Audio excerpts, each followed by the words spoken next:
Welcome back to Question Period. The U.S. House of Representatives dealt a symbolic blow this week to U.S. President Donald Trump's trade agenda with a bipartisan rejection of the president's so-called fentanyl tariffs on Canada. The joint resolution is passed. The move was a purely symbolic rebuke of the president's tariff regime because he can veto it if it makes its way to his desk. Meanwhile, a recent report out of Washington suggests the president is mulling walking away from the Canada-U.S.-Mexico trade agreement entirely. The deal is up for review this year. A special edition of The Scrum is here to talk about all of that. Josh Wingrove is Bloomberg's Washington correspondent, and Martina Stevis-Gridneff is the Canada bureau chief for the New York Times. Hi to both of you. Good to have you here. I appreciate you making the time. Josh, I'll start with you because that report was yours. We'll start with that and work our way back through the tariff vote. What are you hearing basically about the possibility of Trump saying I'm done? Well, we're hearing that he's kicking around the idea and asking aides, hey, whether this should be on the table, why he shouldn't quit, and if you covered the first negotiation, the renegotiation in his first term, you'll say, well, that sounds familiar. He did that 100 or 1,000 times in the first term. And that is true. Of course, then that led to the USMCA deal. So if he's going to play the card again with the deal that he signed and negotiated, that does make for a different landscape. And so we just don't know yet whether that will spill into the open. But our reporting is that he's sort of hemming and hawing and, of course, likes the uncertainty that all of this tends to create. Now, the question kind of in the coming months is, well, how does this play out? And we heard from the Americans this week that they see these as separate negotiations between the Mexicans and the Canadians, very different from the NAFTA renegotiation of Trump's first term. And then, from there, we'll see if the Mexican government gets a side deal of some kind. Will that put pressure on the Canadians? And will Trump want to try to pull the rug of the sort of fine print of the trade deal that's on the books already? I think these are all questions just really swirling in the air, but this could drag on, I think, is the final point I want to emphasize. That July 1st deadline is a deadline for renewal. The administration has all but said it's not interested in that, and so the question is how long these negotiations can roll for. Does it become a sort of a rolling negotiation like the China-U.S. deal is that comes up every year? It's all to be seen. Yeah, the divide and conquer question is an interesting one, Martina. There's a delegation in Mexico, for example, right now, a Canadian delegation. But clearly, Canada and Mexico are kind of dealing with the Trump administration, it feels like, in different ways. What is your sense of how married Canada is, for example, or the federal government here is to embarking on this in a trilateral way versus the bilateral way it's clearly the U.S. wants to pursue these, at least the initial part of the review? To be honest, I think that the government here in Canada has started to internalize that the USMCA will not be renewed in its current format.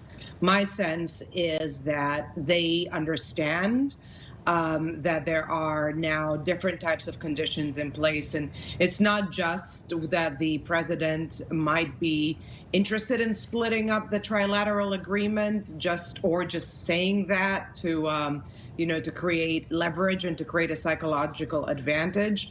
I think that the government here is very skeptical that there can be a sustainable, comprehensive free trade agreement with the United States in this moment.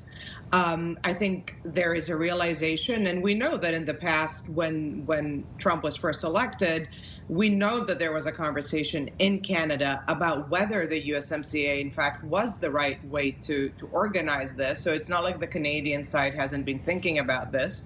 And I remember at the time, several people were saying that actually it makes more sense to split it up. I think what it does create, though, is the conditions for a lot of chaos and a lot of drama.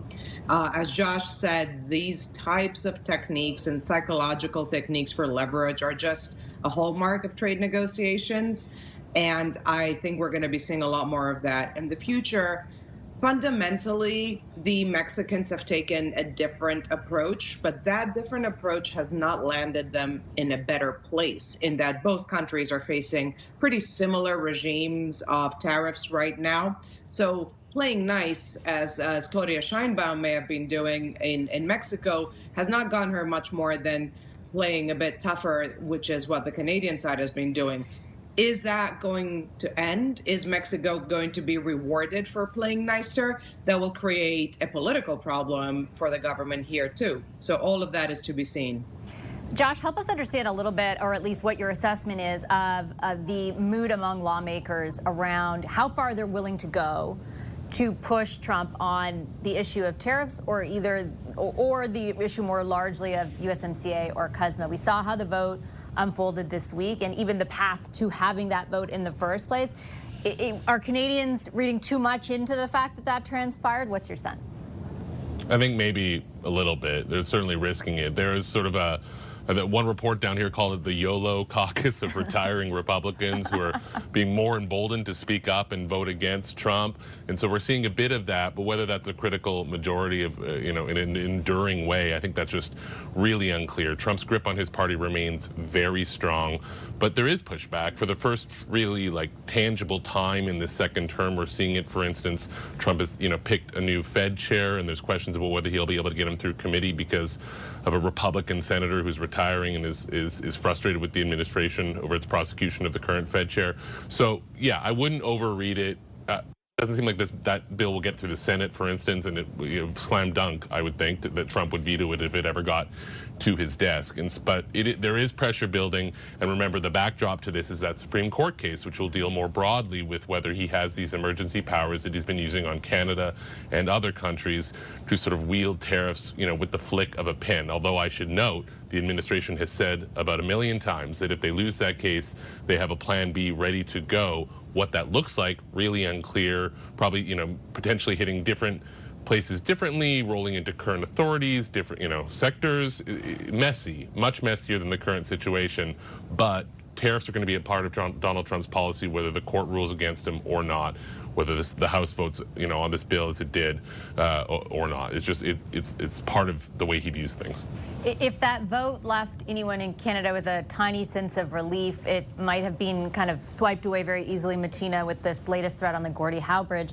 You did some really interesting reporting on what led the president to say that he would block the opening of it, a pretty key meeting that Howard Lutnick took with the competitor bridge's owners. What does all that tell us about what Canada is up against?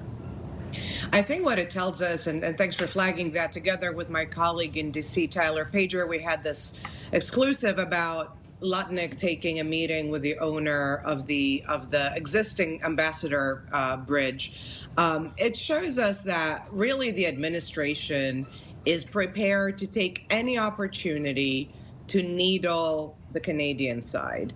This, potentially President Trump has very strong feelings about this bridge. I'm not convinced. But what he does have strong feelings about, and I think what his team have strong feelings about, is using every opportunity to create the conditions for having an edge over Canada. Obviously, the Canadians know very well that they are entering this on the back foot. They're the smaller partner. They're the partner that's more dependent. But I think it's, if we weren't already buckled up, this was our sign to buckle up.